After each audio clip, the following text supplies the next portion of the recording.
चलो बच्चों एक क्विक रिवीजन करते हैं। फर्टिलाइजेशन हो चुका है। फर्टिलाइजेशन के बाद जो चीज बनी है उसको हम क्या बोल रहे हैं? जाइगोट। अब इस जाइगोट में बेटा लगातार क्या होगा? Cell division. कौन सा? ज्यादा चीखो मत, मेरी आवाज नहीं आ रही।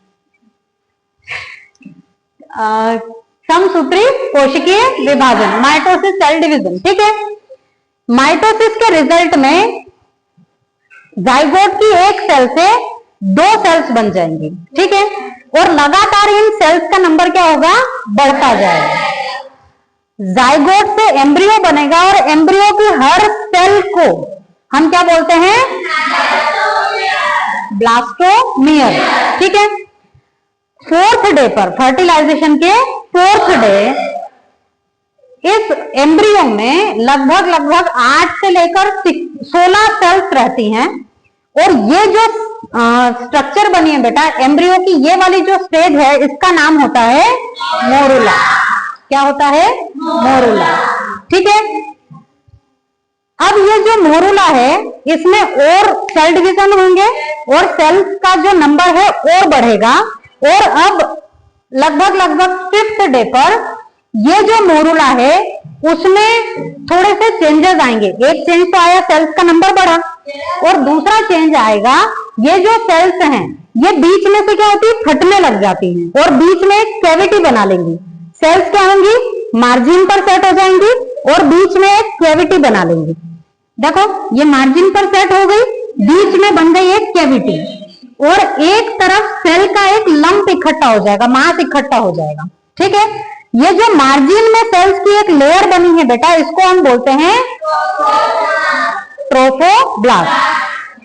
ये जो सेल का एक लंप बना है इसको हम बोलते हैं इनर सेल मास या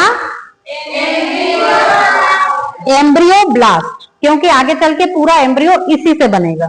ठीक है, बीच में एक बनेगी बेटा कैविटी, और बायो में जो कैविटी होती है उसके लिए एक टर्म यूज करते हैं सील। ठीक है, तो ये जो स्टेज है इसको हम बोल रहे हैं ब्लास्टुला। क्या बोल रहे हैं? ब्लास्टुला। और ब्लास्टुला की जो कैविटी उसको क्या बोल देंगे? ब्लास्टोसील। क्या बोलेंगे? ब्लास्टोसील। ठीक है, अब एक मेंस्ट्रुएशन हमने पढ़ा था, ओव्यूलेशन के बाद कॉर्पस ल्यूटियम प्रोजेस्टेरॉन रिलीज करता है, और उस प्रोजेस्टेरॉन के इन्फ्लुएंस में हमारी जो एंडोमेट्रियम है वो क्या रिलीज करती है? ग्लाइकोजन। ठीक है, वो ग्लाइकोजन इस कैविटी में फील हो जाएगा। क्यों? क्योंकि भाई लगातार सेल डिवीजन होगा तो नरिशमेंट तो चाहिए ना, तो वो ग्लाइकोजन इसको नरिशमेंट प्रोवाइड करेगा। ठीक है, क्लियर हुआ? ये जो स्टेज बनी है बेटा क्या बोलेंगे इसको? ब्लास्टुला। ठीक है, ब्लास्टुला या ब्लास्टोसिस तो एक ही है। ये ब्लास्टुला अभी आ चुका है यूट्रस वाले हिस्से में। ठीक है, अभी देखो यहां पर एक चीज समझो, यहां पर लगातार कोशिकीय विभाजन हो रहा है। कौन सा हो रहा है? समसूत्री कोशिकीय विभाजन। ये जो कोशिकीय विभाजन है बेटा है तो समसूत्री, पर हम इसको नाम क्या दे रहे हैं? क्लीवेज। क्यों नाम हमने क्लीवेज दिया है?